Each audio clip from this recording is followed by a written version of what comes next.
The T-110E3 is the American Tier 10 tank destroyer, and currently on BlitzStar statistics, it is the #1 performing tank destroyer in statistics compared to all the other TDs. Now, that's pretty self-explanatory. It's a frontline tank destroyer that can play like a heavy, it's got decent DPM, very good penetration, and an armor profile that is extremely hard to penetrate. But the sad part is, even though this is the #1 performing tank destroyer on win rate, it still pales in comparison to the IS-7 in win rate, to the M6 Yo in win rate, to the Concept 1B, the T-57. It's just sad that almost all the Tier 10 heavies, apart from some of the really bad ones like the FE2 and 5B right now, still completely make this thing look terrible on average damage and win rate. Don't even get me started on vehicles like the 60 TP. And this is the best performing tank destroyer. It shows that, as a whole, the TDs really struggle and suck on trying to win battles. It's really relevant when it comes to the Grill 15, to the FE4005, for vehicles that are glass cannons that sacrifice everything for the gun, but you can't really use your gun when you're aiming at a hull-down Concept 1B or a Kron or a 60 TP that you physically can't penetrate. Sure, when you're up against E100s, it's quite easy, but even then, one shot from an E100 can take off almost half of your hit point pool in a 4005 or a Grill 15. It kinda sucks. Well, I would normally try and now talk about the good news, but this video is going to be talking about the bad news when it comes to Tier 10 tank destroyers, Tier 9 tank destroyers, and even Tier 8 tank destroyers. And it has to do with the Object 84 and the T-100LT, the brand new Russian light tanks that will probably be coming out in the next week or so when Update 8.7 is dropped for World of Tanks Blitz. I don't know why other YouTubers haven't talked about this as a problem yet, but I'm going to say this right now. This is going to be a big I told you so to wargaming on. This is just going to destroy the tank destroyer class as a whole. Any high-tier tank destroyers. Now, why is this? Well, the Grill 15, as we went over, sacrifices everything for the ability to have a gun. And to use this gun, most of the time you want to be undetected. Sure, you can be detected, but that's really not the way the Grill's playstyle is. You stay back, you stay undetected, and you try and shoot the enemy as much as you can using your incredible accuracy and DPM. That's why it's such a nice vehicle on the gun. The issue with the Grill is that if you get detected, and this vehicle does not have the best camouflage rating, it really starts to suck for your playstyle because you can't really do much when you're detected in a Grill. Everybody wants to shoot you. I mean, that's pretty common sense. Now, currently, the way spotting mechanics work in the game is that, let's say that Vickers CR, that's going to detect me in a little bit. This Vickers CR, if he spots me, I'm spotted for 10 seconds, or at least indefinitely until I back in the cover and he can't see me anymore. That is a 10-second period where I am detected. So after that 10 seconds, boom, I'm back to being undetected. Now, with the new Russian light tanks, apparently, at least what Wargaming has said, if you get shot by a Russian light tank, you will be detected for 20 seconds. 20. That is double the time it normally takes for a tank destroyer to be undetected. And I can tell you already that half of the player base in this game is not going to understand that new spotting mechanic. This spotting mechanic, I mean, we've seen how bad the players in Blitz are. They couldn't even tie their shoelaces correctly. So when there's a new spotting mechanic like this that is brought into the game, I guarantee that there is going to be a lot of players that are going to run their tank destroyers, as the FE2 and 5B183 is still the most played tank in the game in Tier 10, and the Grill 15 is also one of the most played tanks. You're going to see a lot of players running these vehicles out on the battlefield, on your team, on the enemy team, that are going to be detected by this T-100LT for 20 seconds, and they're going to think that they're undetected, they're going to poke, and boom, they're going to get shot again by that same T-100LT,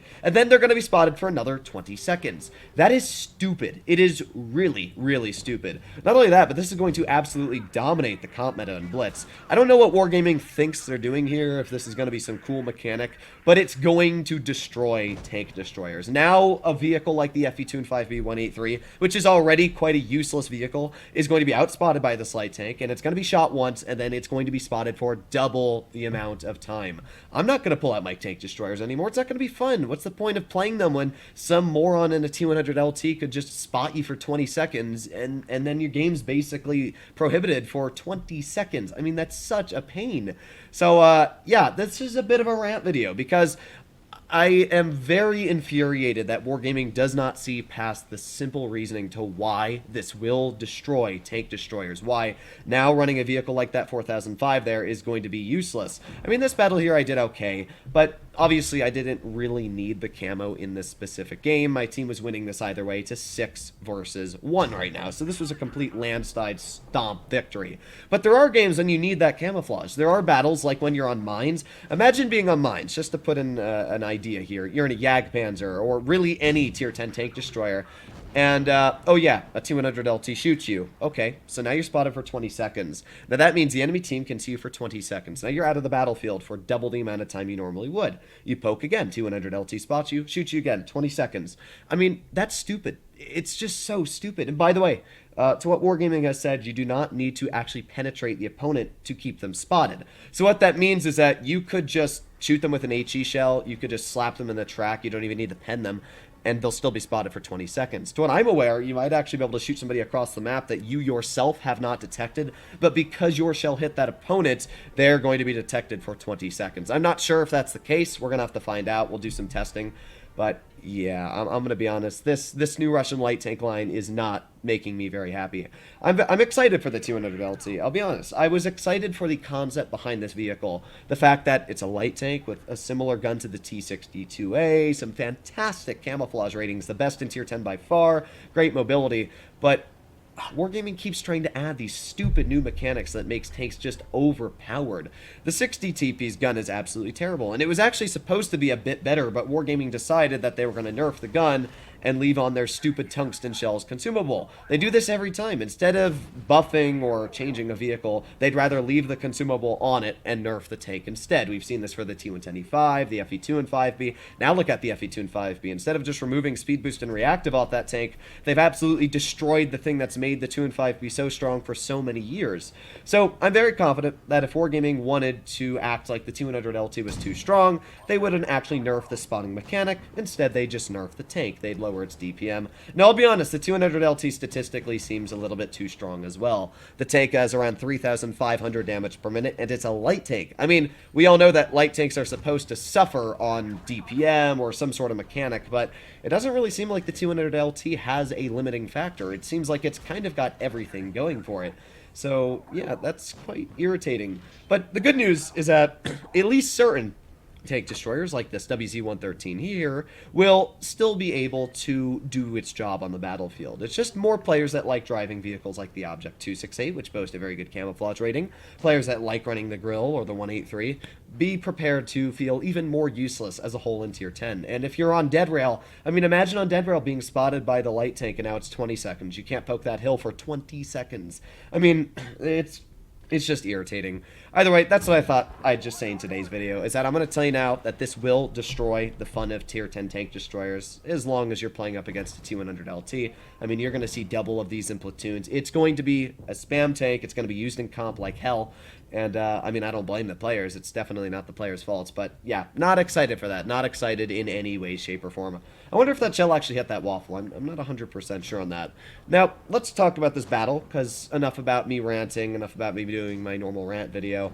Either way, let's talk about this battle and see what the 113 GFT can do. I actually really like this vehicle. I think this is a bit of an underrated tank destroyer. After Wargaming ended up buffing this tank, it's got some incredible aspects going for it. It has reticle calibration, or whatever it's called, that lets you aim in like instantly. If you press it on my 5 key, you can see it's bound to. So that's already amazing. The flat armor on this vehicle is actually very strong. If you're using like the 6 degrees of gun depression it has, tier 10 mediums physically cannot penetrate you. I was on Normandy and there was an IS-7 that was trying to pen me. Even with premium shells, the IS-7 could not cut through this thing's frontal armor. I mean, that's pretty freaking strong. So that's one thing that is very, very nice about the 113 GFT. What's not nice is my teammate. I wasted my reticle cali there, and this 60 TP just drives right in front of me. You can see I swerved my mouse there a little bit too. I was quite angry, and he dies for it. I mean, good job, dude. Either way, we're going to aim in a shell on this guy. There you go. Nice tap for a little bit there. You can clearly see where this gun is super nice with that reticle cali. So we're already good. We're at 3,600 damage, but there are still 2 vehicles left. We've got a Waffenträger, Alf Panzer IV,